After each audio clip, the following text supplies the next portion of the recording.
My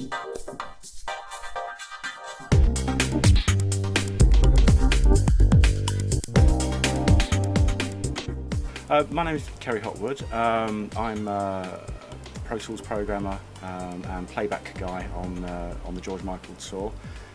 In the past, I've been doing all manner of things, but the last sort of 10 years, I've sort of made the step out of the studio, pretty much doing full-on live stuff with Depeche Mode, The Streets, Massive Attack, Sarah Brightman, Robbie Williams, a little bit of.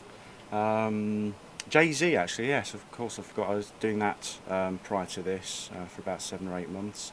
So yeah, a fairly wide spectrum of people. I started out working for a German record producer called Zeus Be Held, who did Dead or Alive and Transvision Vamp and various things, and this was probably about 25 years ago. And rather foolishly he said to me, "Can you build studios?" And I said yes, because I was at the age where I'd say yes to anything.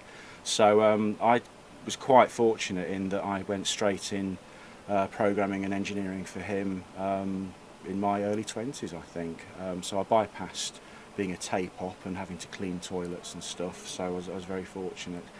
And then from that I met Tim Simmerman from Bomb the Bass, and we had a very long period of time together working on our own albums, on producing various acts, remixing.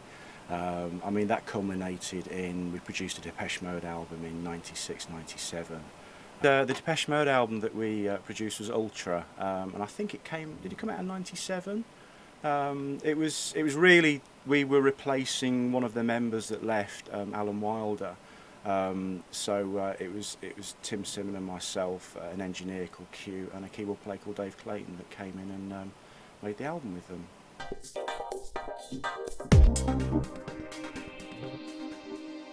Well, on the George Michael tour, I'm tasked with initially all the preparations for getting the audio together for the playback.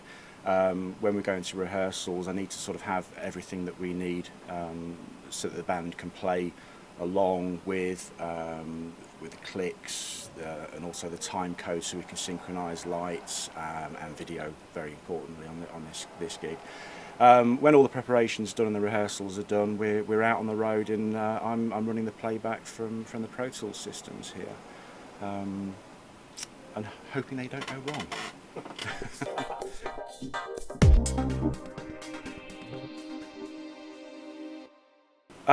Line and mic wise on this gig, we're pretty big. It's we've got 4 digital consoles, 3 in monitor world and 1 at front of house, and we've also got an analog console because George doesn't like any delays for his monitoring, so we keep that in the analog domain.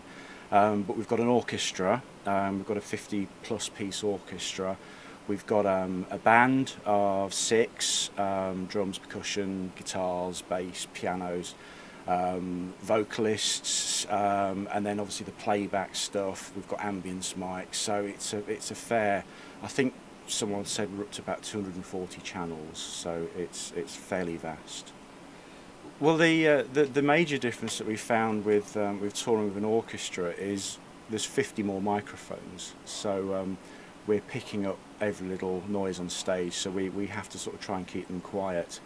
We are doing something else with the playback where we've got orchestra stems, which were recreated orchestra stems, which were done with virtual instrument, well, actual sample libraries.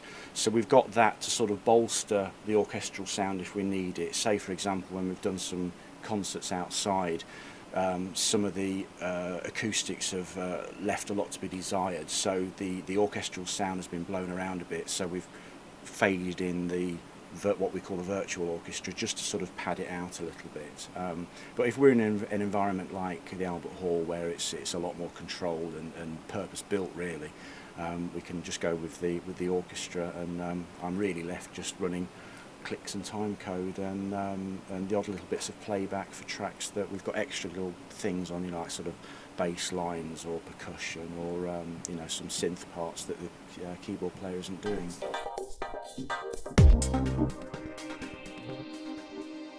It's the get out of jail card, the RME stuff that we're using. I'm using the MADI bridge in my rig because the Pro Tools system I'm using outputs MADI to the digital consoles, and we needed to switch between two systems in case there's a problem with the master system. So we've got a special little box which was custom built for us, and I was able to program that with a little string of Synthax which switches the MADI bridge if we have a problem. And so far we haven't had to use it, so it's there, it's on, and you know, it works, which is great, which is what we like about the RME stuff. So we're using another RME box at the other end of me down the road, which is the 6432, which we're having to convert my MADI stream into AES because I think we've literally run to the end stops of the MADI inputs that we can use with this system. So to sort of get my audio onto the ring so that all the desks can use it, it's been converted to AES. I think the next revision of Digico stuff will allow for more MADI inputs, but unfortunately we're a little bit ahead of the game with them on this one, so hence the RME box has bailed us out once again. We've got the guys next door that are doing a dry run and preparing for the record side for the video that we're going to be doing at the Royal Opera House in about a week's time when we come back from Dublin, and they've got a bunch of RME MADI bridges in there doing all sorts of clever things. Well, basically we're a little over halfway now. We've got this little run in London, a few more nights at the Albert Hall, a quick trip over to Dublin for 2 more shows, back to the Opera House as I was saying earlier about for the video record, and then we're back in Europe for about 2 weeks, and then we finish on the 22nd of December in Earl's Court, so we've got about another 30 shows to do, and then the plan is to hopefully carry on next year. I've got another project with the drummer from Depeche Mode, he's just mixing his second album, and he wants to start preparing for that on January. And then there's talk about a Sarah Brightman tour towards the end of next year as well. So hopefully it should be a busy year, and then maybe Depeche Mode will go out again.